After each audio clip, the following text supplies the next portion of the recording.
Okay, let's start. Welcome to everyone to our Secret to Saving and Building Your Future orientation. So basically, ang ituturo ko po sa inyo, paano nga ba tayo makapag-build ng wealth? At ang ituturo ko po sa inyo, manggagaling sa ating libro na The Secret to Saving and Building Your Future book.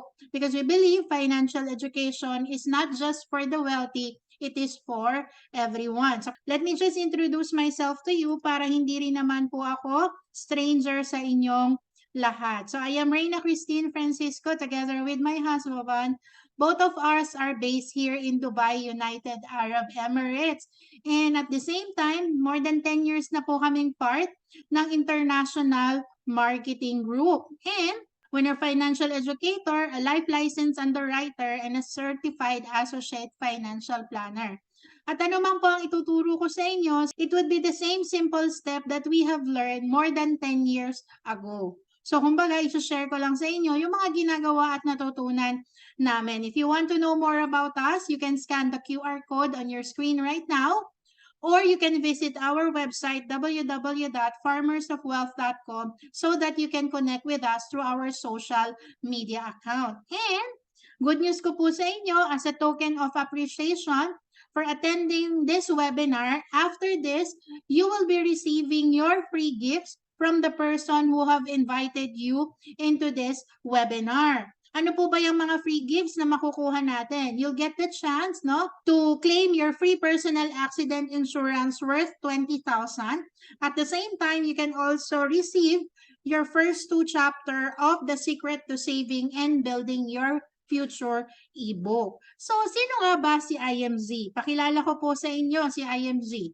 IMZ or International Marketing Group was established in the year 2002. So basically, nasa 21 years na po sa financial industry si IMZ. It's one of the biggest and fastest growing financial services companies in the Philippines today. Saan nga po ba ang ating corporate office? Yan po ay located sa Omnis Prosperity Tower sa Makati City. But you don't have to worry kung nasa Nueva Vizcaya man kayo o nasa Dubai na katulad namin, because of the technological advancement that we have right now, pwede pa rin po namin kayong i-guide at turuan paano nga ba tayo makakapag-invest at makakapag-build ng ating investment. Okay?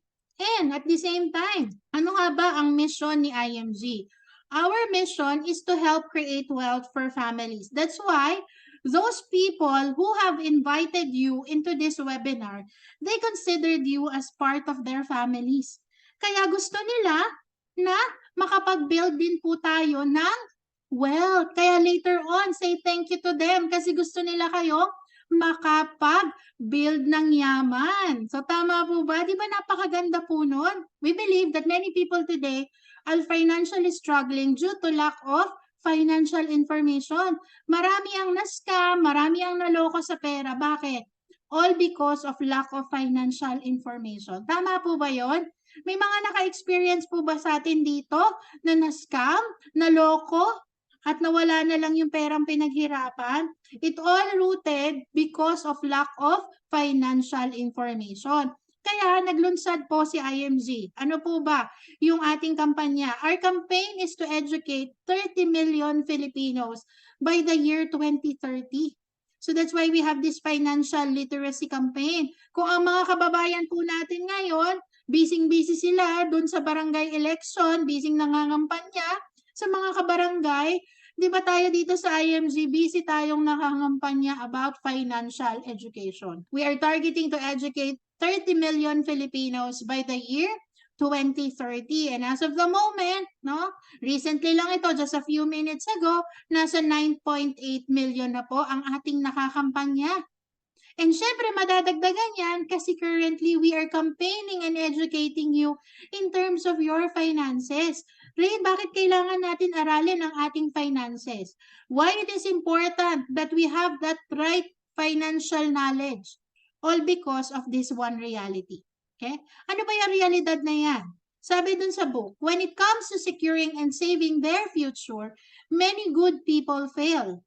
Many hardworking people fail. Many smart people fail. Many young people fail. Many old people fail, many teachers fail, many engineers and doctors fail. Many end up retiring without enough savings. So it means pala, hindi garantiya na pag mabait ka, matalino ka, masipag ka, pagdating ng retirement years, may ipon ka na agad.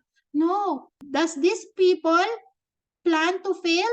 Or ginusto ba nila pagdating ng retirement years, wala silang pera? No. They don't set out to fail. They do because they fail to plan, manage their personal finances. Kaya po, hindi na i-manage ng tama yung pera dahil sa lack of financial education. So kaya ang pinakaugat, yung kulang sa kaalamang pang-pinansyal. Kaya yun yung una nating ina-address dito.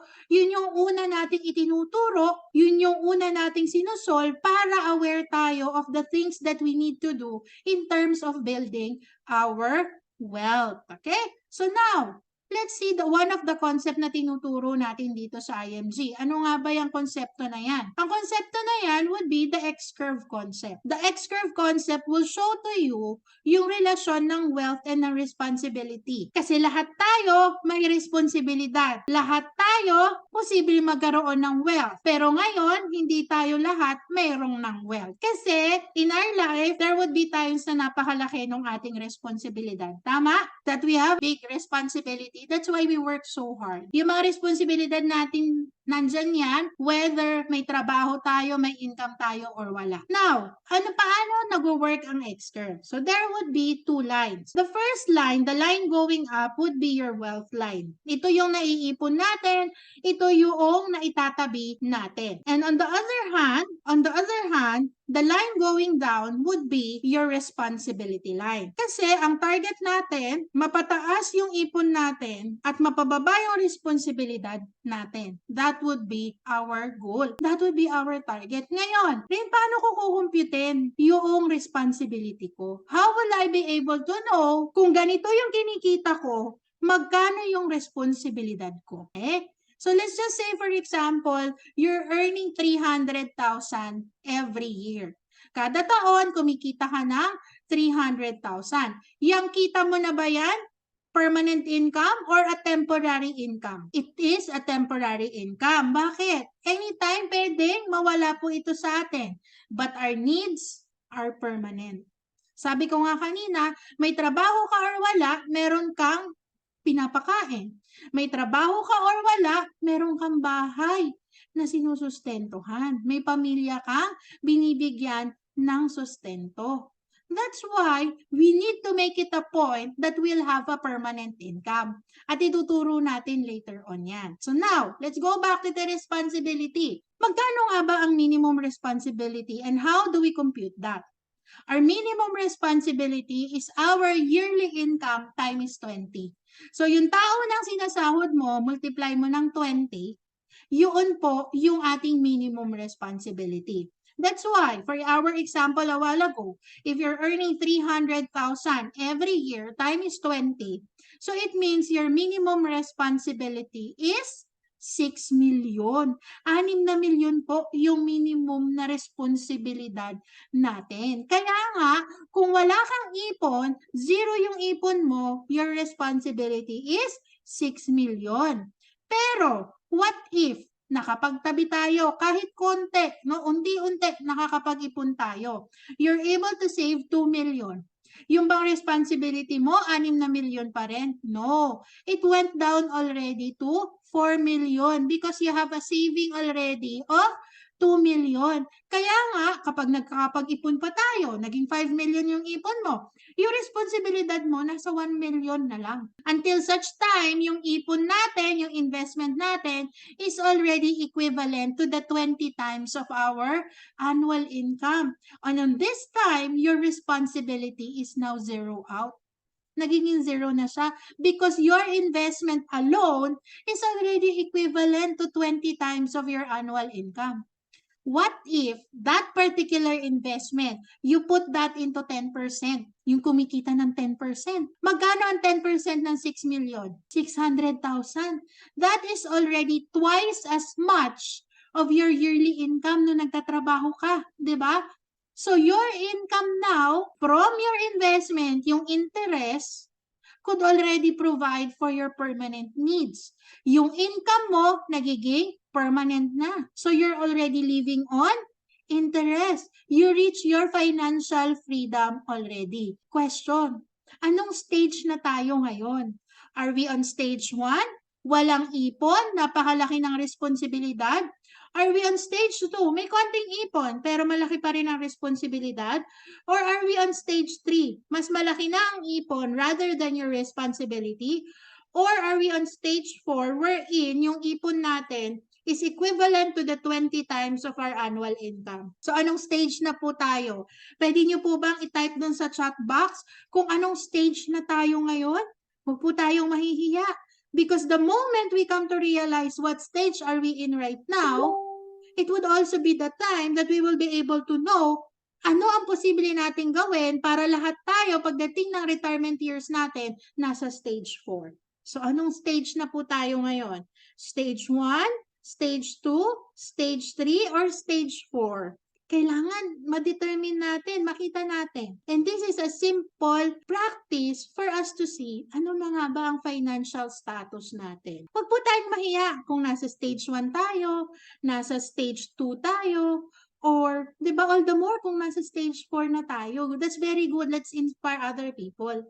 Ang importante lang, whether you're stage 1 now, stage 2, or even stage 0, ang target natin lahat would be to reach stage 4. Kailangan ma-reach natin yung stage 4. And we will be able to do that if we follow the different concept na ituturo ko sa inyo mamaya. Kasi, kailan nga ba natin gustong ma-reach yung stage 4? Do we want to reach it at a younger age or our old age? Gusto mo ba habang bata pa? O pag nasa katandaan na tayo, di ba? Mas maganda kung bata pa tayo kasi we can still enjoy yung ating retirement years. But in life, there would be ifs that might happen to us. May mga if na posibleng mangyari. Ano yan? What if we live too long? Kung mahaba ang buhay natin, kaya ba nating magtrabaho forever? Hindi. Kaya kailangan may investment at long-term care tayo. And for us to be able to do that, we need to understand ano nga ba yung long-term care? Ano nga ba yung PDF? Ano ba yung mutual fund investing? Ano ba yung stock market? And, no? Ano pa yung isa na if? What if we die too soon? Kung tayo naman ay agad kinuha ni Lord, anong mangyayari dun sa pamilya natin? That's why we need to be protected with the life insurance. And for us to do that, we need to know ano nga ba yung tamang insurance para sa atin, para sa ating pangangailangan. And in between, we can get sick. At pag nagkasakit tayo, kailangan natin magbayad sa ospital or kailangan natin magpagamot. So we need to have health care.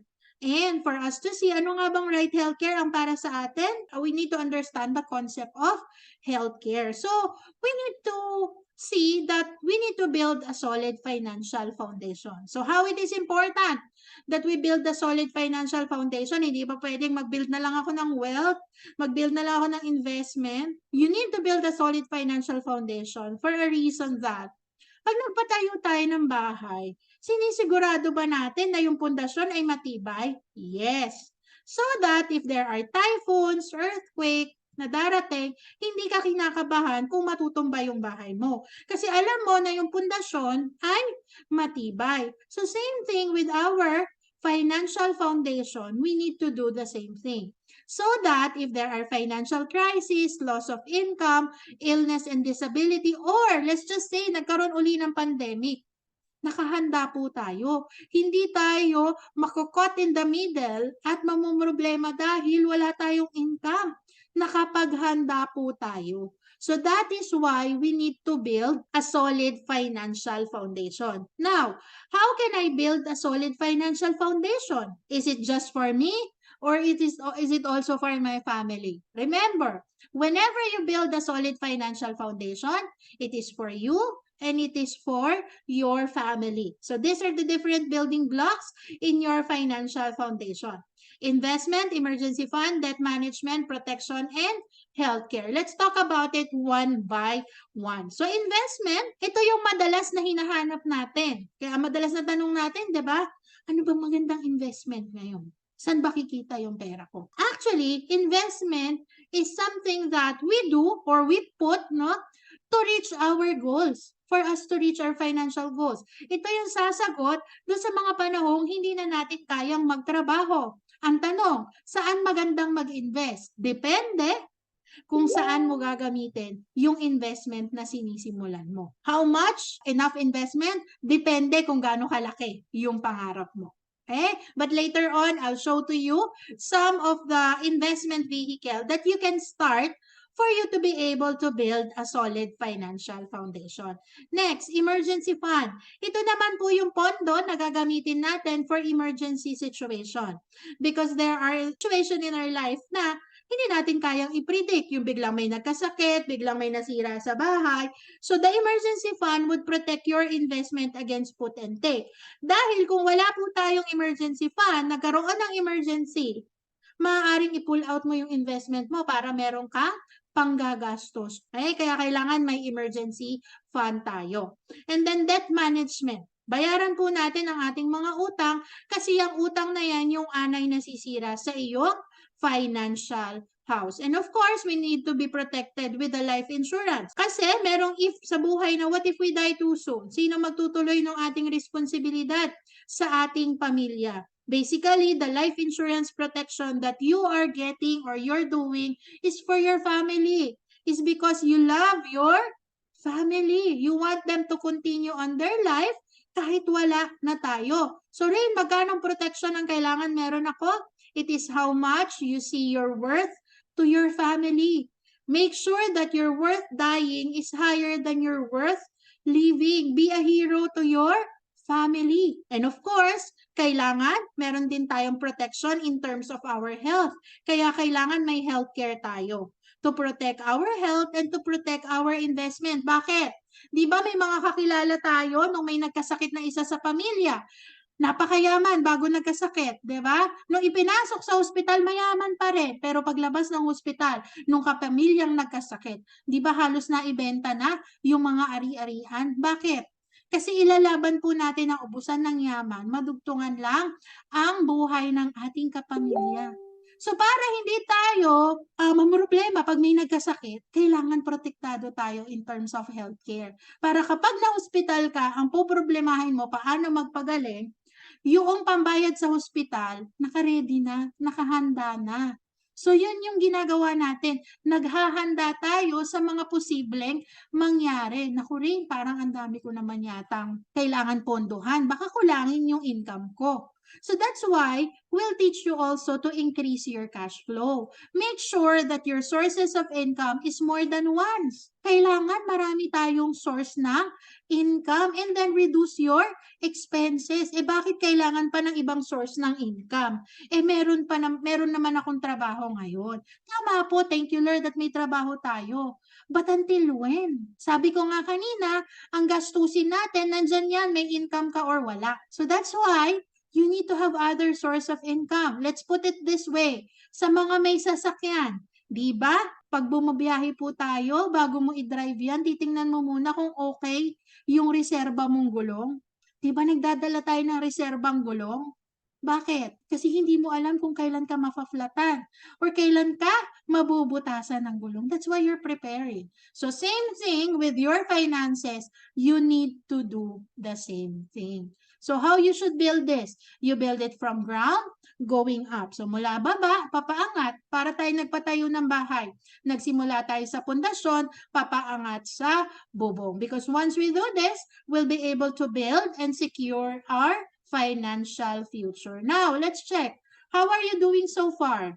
Magkano na nga ba ang kinita natin comparing dun sa na-save natin?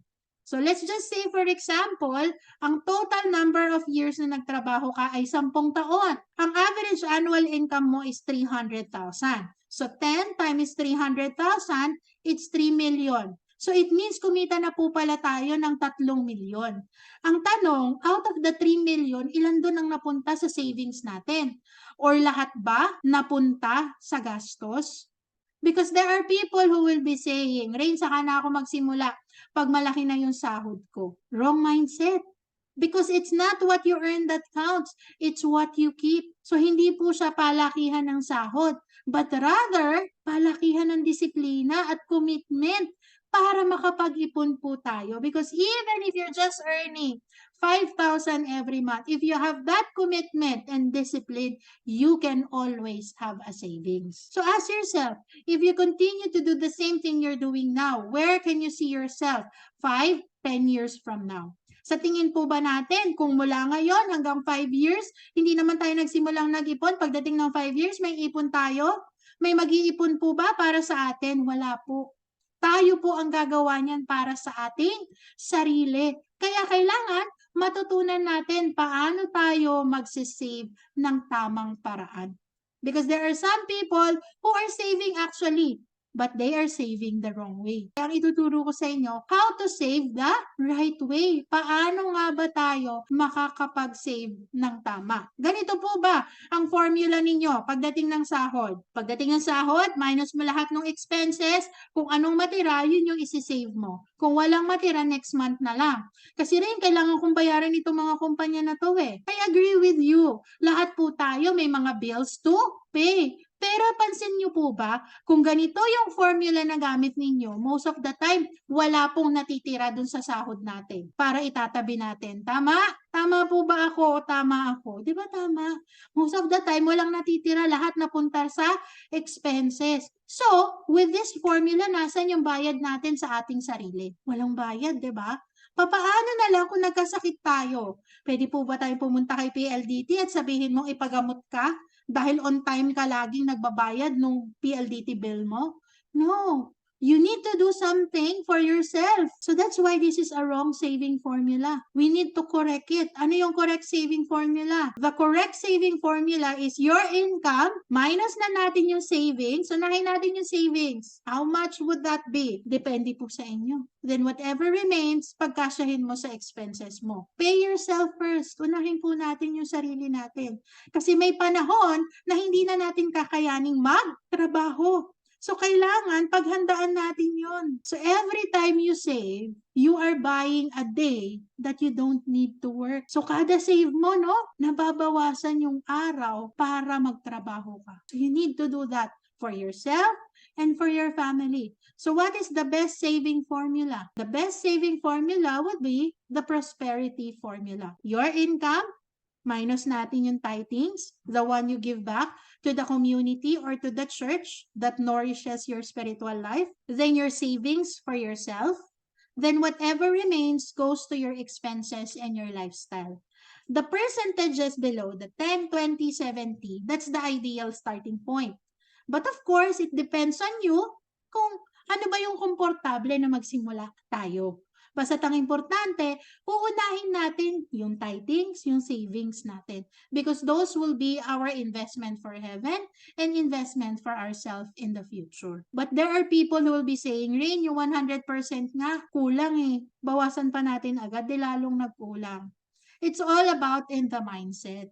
Kung yung sumobra, hindi kasya yung expenses at lifestyle mo, then you focus first on your basic expenses. Balikan mo na lang yung lifestyle mo, kurot na lang yan sa investment mo. At the same time, as I've said, don't depend on a single source of income. Make sure you have multiple sources of income. Para ano man yung sumusobra doon, mapapagtrabaho natin. We need to make money work for us.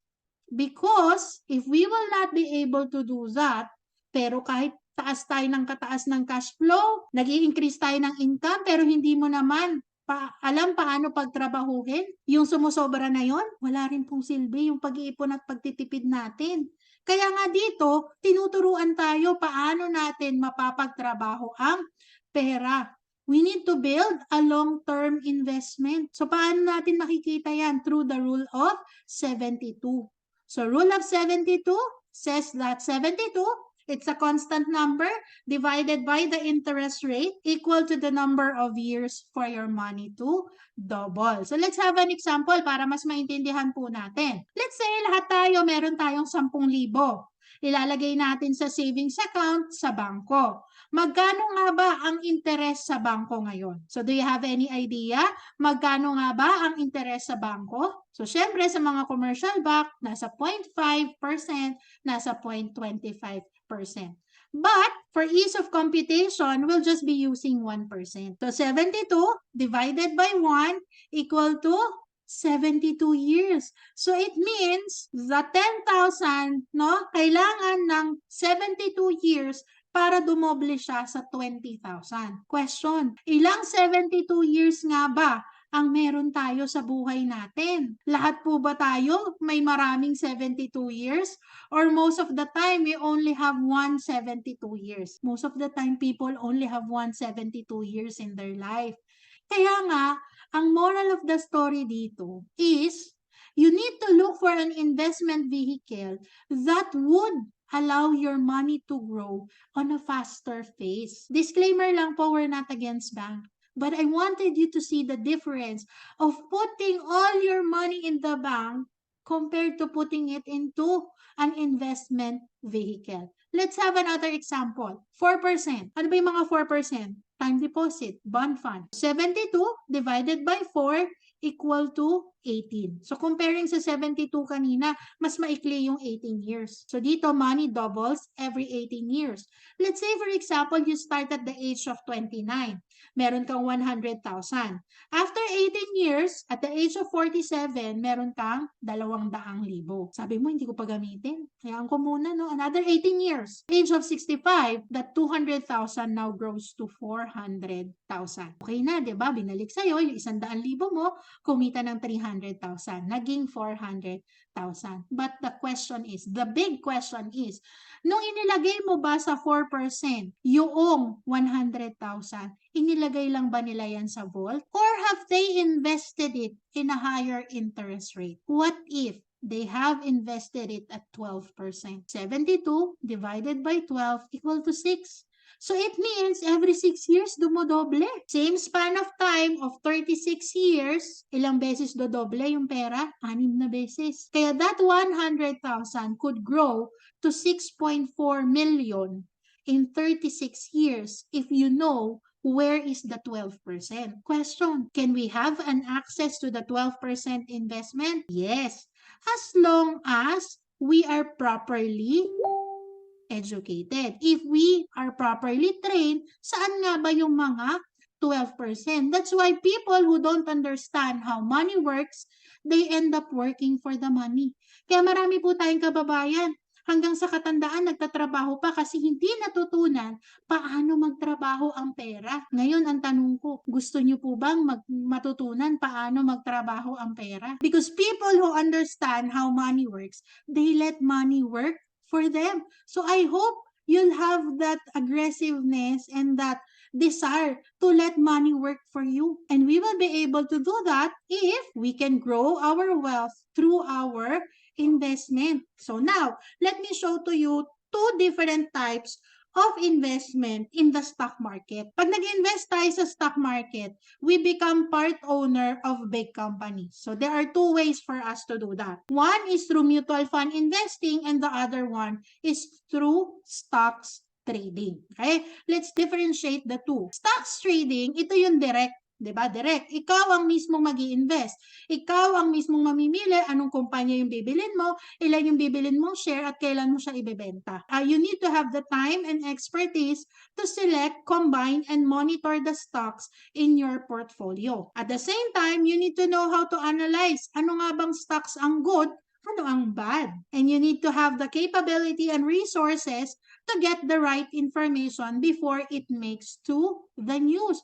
Bago pa lumabas yan sa dyaryo, sa balita, dapat alam mo kung nagkakabentahan na ang mga kumpanya. For the stocks trading, you do the investing, no? Ikaw ang mamimili, kailangan merong nakatutok ka talaga. Kaya for me, no, I really don't recommend it for beginners. Kung beginners po tayo, baguhan tayo, I recommend mutual fund investing. It's still investment in the stock market, but the difference is yung expert ang nag-i-invest para sa'yo. Yung pag-manage ng stock portfolio, yung fund manager na ang gagawa. Yung complex process, sila na ang gagawa. That's their expertise. Tayo, as an investor, anong gagawin natin? All we need to do is to put funds. Maglalagay na lang tayo ng pondo. So, alin ang mas madali? Di ba? Yung mutual fund investing. Mutual fund takes the stress away from investor who want to invest in the financial market. So, that's why it is highly recommended for beginners. Ang kagandahan pa niyan,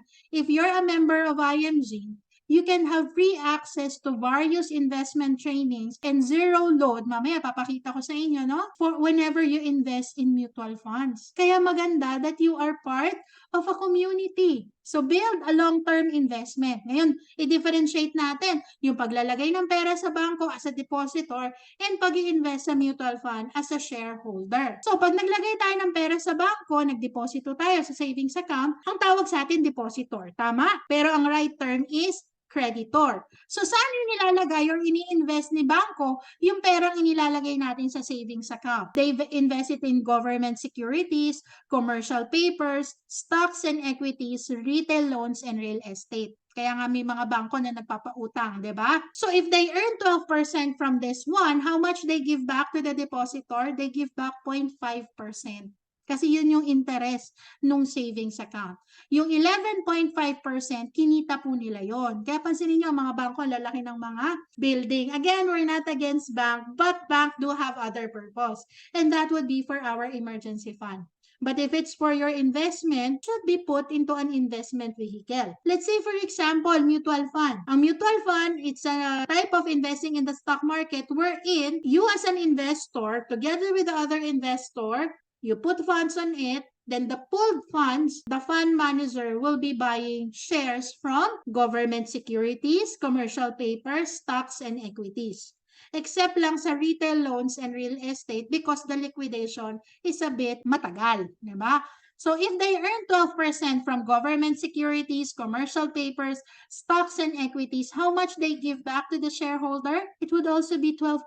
So it means mas mabilis lalago yung ating pera. So tanong, madali bang ma-access ang pag-i-invest sa mutual fund? Yes, sabi ko nga, basta't we have that proper education, knowledge, we'll be able to access that. Okay? Or let's see one of the mutual fund companies in the Philippines. Its historical performance now from 1995 to 2023. So PhilEquity Fund started 1994 with a price per share of 1 peso per share. Pero tingnan natin yung 1995. Noong 1995, 1.1095 centavo per share. But moving forward, 2023, few days ago, the price per share now of PhilEquity is 32.1988 centavos. Imagine, it doubles, no? Nag-compound na siya ng 32 times. So the actual return over the 28 years would be 2,902%. So kaya kung naglagay ka ng 5,000 noong 1995, moving forward to October of 2023, ang value na nung 5,000 mo, kahit hindi mo na siya dinagdagan, it's 145,000. Yun po yung kagandahan ng pag-i-invest sa mutual fund. If you keep it for a long period of time, it would compound. So, lalago yung pera natin. So, dito natin makikita, the longer period of time your money is invested in the stock market, the more it grows. No? The earlier you start to invest, the more time your money to grow. So kaya sabi nga, no, time, not timing is your greatest ally in investing. Ang pinakakampi po natin sa pag-i-invest ay yung oras. Pag delay tayo ng delay, millions of peso ang nawawala na posibleng kitain na pera natin or nung mga pera na ilalagay mo sa investment. Now, ano yung solusyon ba na may ibibigay ni IMG? It would be 3E plus 1. First would be the education. We provide you with the financial knowledge. Yung pinapakita ko po sa inyo ngayon, yung itinuturo ko sa inyo, it would just be on the overview of the many things that you could still learn here in IMG. But of course, katulad ng nag-aaral sa eskwelahan, para matutunan mo, kailangan mong atenan. Kailangan mong pasukin. 'Di ba? Kailangan mong pasukan. So, we need to do our part so that we could get the financial knowledge. Then second, execution. We provide the platform to execute the knowledge. Kaya po meron tayong mga major provider that kapag natutunan mo sa classroom training, ito yung mga kailangan mong gawin. Meron ka ng paggagawan niya. You can execute already because the partnered companies are there already for our execution. Because remember, wala pong yumaman sa aral-aral lang. Kailangan may gagawin tayo dun sa mga natutunan natin. And third, entrepreneurship. We provide the best business opportunity. Ang kagandahan pa sa business opportunity that we have here in IMG, it's a business in the financial industry. Financial industry is the wealthiest industry. Why? It's because it is where the money is. So kailangan yung negosyo mo nandun. And that's the opportunity that we have as part of IMG. And the plus one na bonus, that would be the enhanced members benefit platform. So as an IMG member, we get benefits that would help us to build a solid financial foundation. Because IMG or International Marketing Group is the first do-it-yourself or DIY and members benefit platform in the financial industry. So similar po siya sa SM Advantage, sa SNR, sa Landers, that you get discount. Ito, you get benefit being an IMG member that would help you build a solid financial foundation. So there are 63 benefits of being an IMG member. But you don't have to worry, hindi naman lahat ipapakita ko sa inyo. But just to share it to you, when we started 10 years ago, our benefits is only 10. 10 lang po, ngayon 63 na ang ating benefit. Of course, top on our list would be the financial education. You'll get the full version of The Secret to Saving and Building Your Future book. You'll have workbook, workshop that would increase your financial knowledge. Yung workshop, talagang tuturuan tayo. Paano nga ba ako mag-increase ng cash flow? Paano ba ako magbayad ng utang? Paano ba ako mag-invest sa mutual fund? Those will all be discussed in the workshop. At ang good news pa doon, unlimited yung access po natin. Tuturuan po namin kayo paano nga ba tayo mag-financial check-up so that we can know gaano nga ba kalusog yung ating financial pocket. You get free personal accident insurance worth 100,000. So it's an initial coverage for us because accident may occur anytime and anywhere. Then we also have 50,000 life insurance coverage with Fidelity Life. Then if there are Kaiser Medical Center na malapit po sa atin, we get free unlimited consultation sa lahat ng IMG member. At kung may mga medical services na kailangang ipagawa, we get discounts for that. At ang good news ko sa inyo, gusto natin mag-invest sa mutual fund, pinadali na po. All IMG member, no? All new IMG member become automatic mutual fund investor. Ang kagandahan pa doon, may initial investment na yan na 1,000 pesos, dadagdagan na lang po natin. We can add for as low as 20 pesos. So disclaimer, IMG does not sell mutual fund. All mutual funds are sold by our partner, Ramverb Financial. And as we build a solid financial foundation, syempre, nandiyan si Kaiser International Health Group for our healthcare products and services.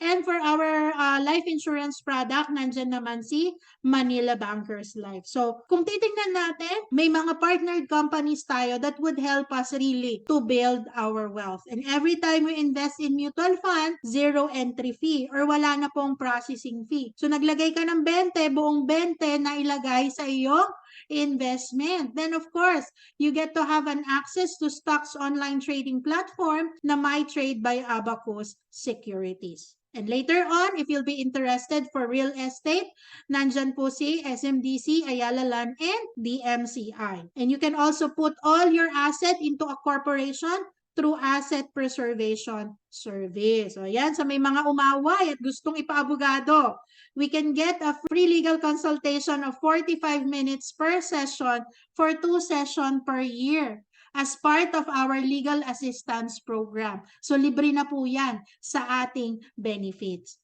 Then of course, you can always go back and review your benefits and your investment through our powerful members portal. Siyempre, once you have the access already to the portal, we'll teach you how to access your e-wallet facility, NeuraCash. No?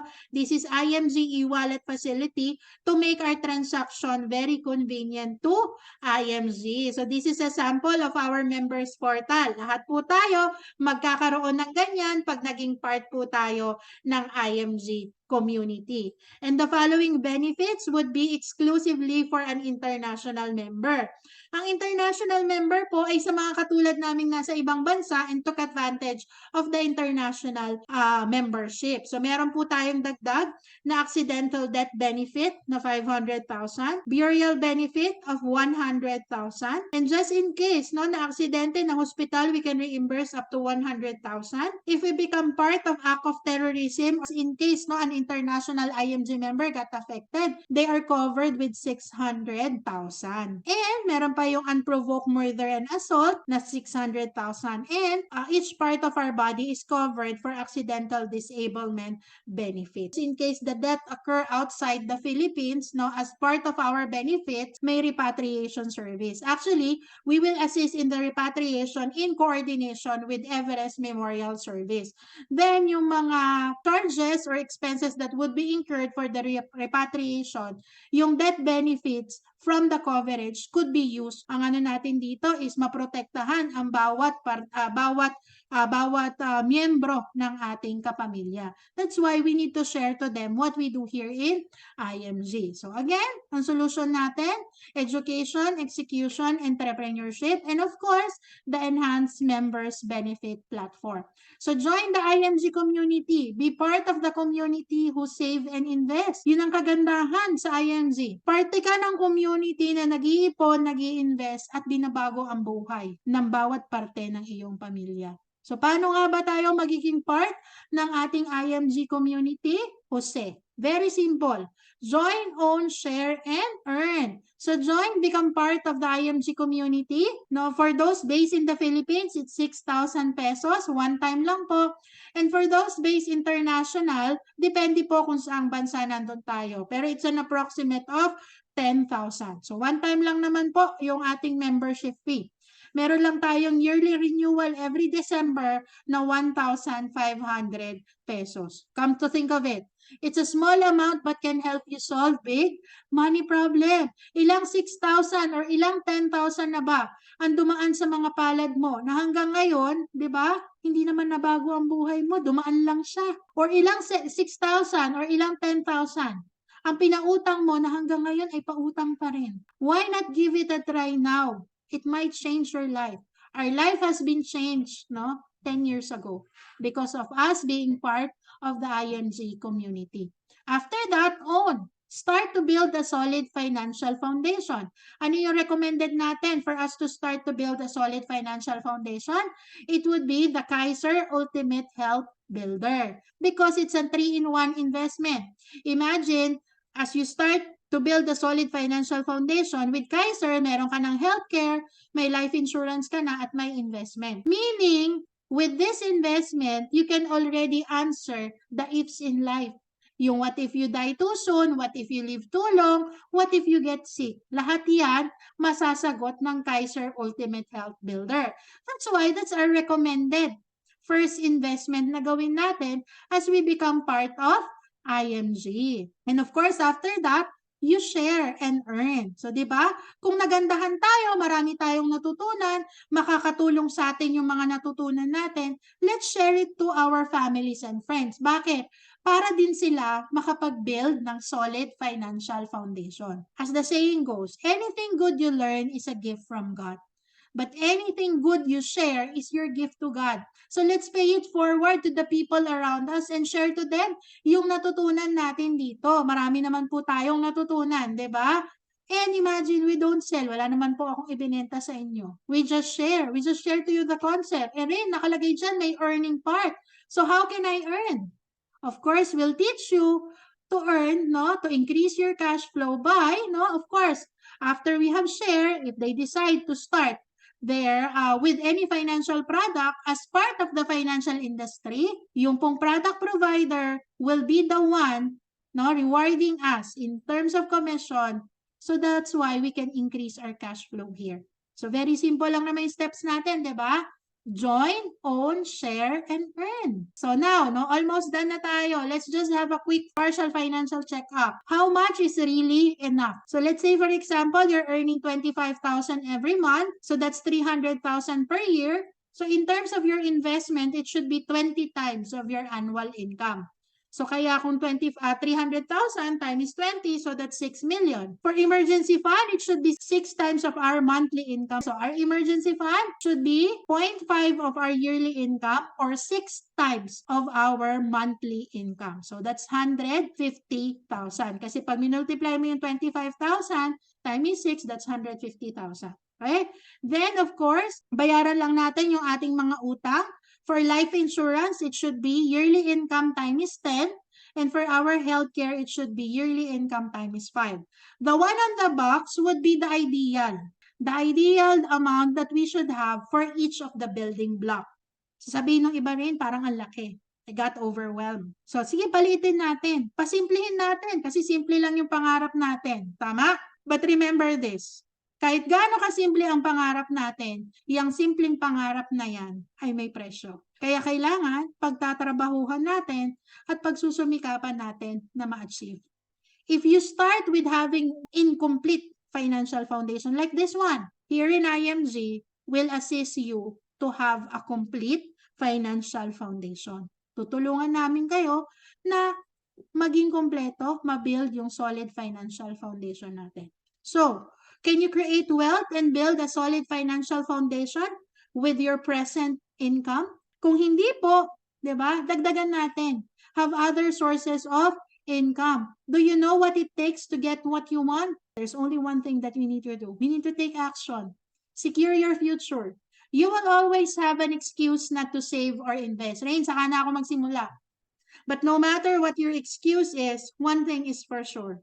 You're going to get old next year. No matter what your excuse is, your child will grow up and enter college and you would need money for his or her education. No matter what your excuse is, you would eventually retire and stop making active income. So, you have to be prepared for these kinds of situation. Be with the group who inspires you. When the members of your group save, they will also inspire you to save. So, make sure you're in the right community. You're in the right group so that you can start to invest and to build your wealth for yourself and for your family. Sabi nga ni Bill Gates, if you're born poor, it's not your mistake, but if you die poor, it's your mistake. Tama po. Diba? Kasi hindi naman tayo pwedeng mamili ng magulang. Kung ipinanganak ka sa mahirap na pamilya, hindi po natin kasalanan yon. Kasi, no, siguro kung ang sitwasyon is pwede tayong makapamili ng magulang, ang mga tao pipiliin nila yung mga mayayaman na magulang. Pero di ba tayo thankful tayo sa mga magulang natin? Kung mahirap man tayo ngayon, we still have the chance to change our life and to have a better life. All we need to do is to grab the opportunity that is being given to us. Nasa sa atin po ang ikakabago ng buhay natin. Kaya kailangan, di ba, alam natin kung anong oportunidad yung i-grab natin. This might be the opportunity that you have been praying for. Kasi madalas pinagdadasal natin yan, Lord, bigyan mo ako ng magandang oportunidad na makakapagpabago ng buhay ko. Maaaring ito na yon.